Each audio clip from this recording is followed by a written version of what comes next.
और मुख्यमंत्री योगी आदित्यनाथ की अध्यक्षता में कैबिनेट बैठक संपन्न हुई, जिसे लेकर हमारे UP bureau head Shahid Siddiqui से परिवहन मंत्री दयाशंकर सिंह ने बातचीत की। मंत्री दयाशंकर सिंह ने बैठक में प्रस्तावों को लेकर कहा है कि आज बैठक में हमारे यहाँ पर नियमों में जो संशोधन हुआ है 1997 की धारा 4 और 9 में हम लोगों ने संशोधन किया है।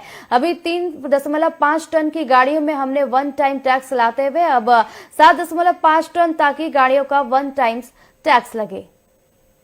प्रदेश सरकार की कैबिनेट बैठक संपन्न हो गई है। हमसे बात करने के लिए परिवहन मंत्री दयाशंकर जी, सर आपके भी विभाग के प्रोजेक्ट थे क्या?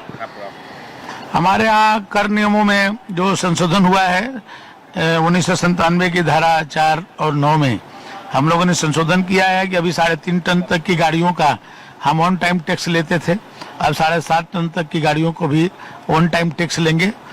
जो यात्री पर गाड़ियां थी उस यात्री पर हम टैक्स लेते थे, अब हम जो है गाड़ियों के मूल्य के आधार पर ही टैक्स लेंगे।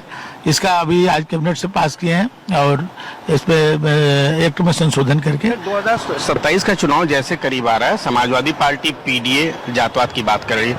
समाजवादी पार्टी के कुछ नेताओं ने कांवड़ यात्रा पे भी आवाज उठाई है। देखिए, समाजवादी पार्टी भले ही बात कहती है पीडीए का, ये पीडीए नहीं पारिवारिक पार्टियां हैं।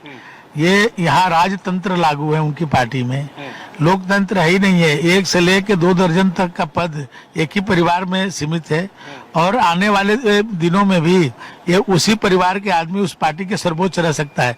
तो जो आदमी परिवार के ही व्यक्ति जब सर्वोच्च रहेगा उस पार्टी में, तो ये पार्टी और समाज के बारे में कैसे बात कर सकती है? ये तो परिवारवादी पार्टियां हैं और ये राजतंत्र को फिर से पुनर्स्थापित करने वाली पार्टियां हैं। इसलिए आम आदमी इस पार्टी से कोई लाभ नहीं प्राप्त कर सकता है, न कोई बड़ा सपना देख सकता है। धन्यवाद। ये दयाशंकर सिंह थे जिनका साफ कहना था कि कांवड़ यात्रा पर समाजवादी पार्टी भले ही आवाज उठा रही है, पीडीए की बात करती है, ये एक परिवार की पार्टी है। 2027 के चुनाव में भारतीय जनता पार्टी पुनः भारी मतों से विजय होगी। कैमरामैन मानस के साथ शाहिद सिद्दीकी, रफ्तार मीडिया, लखनऊ।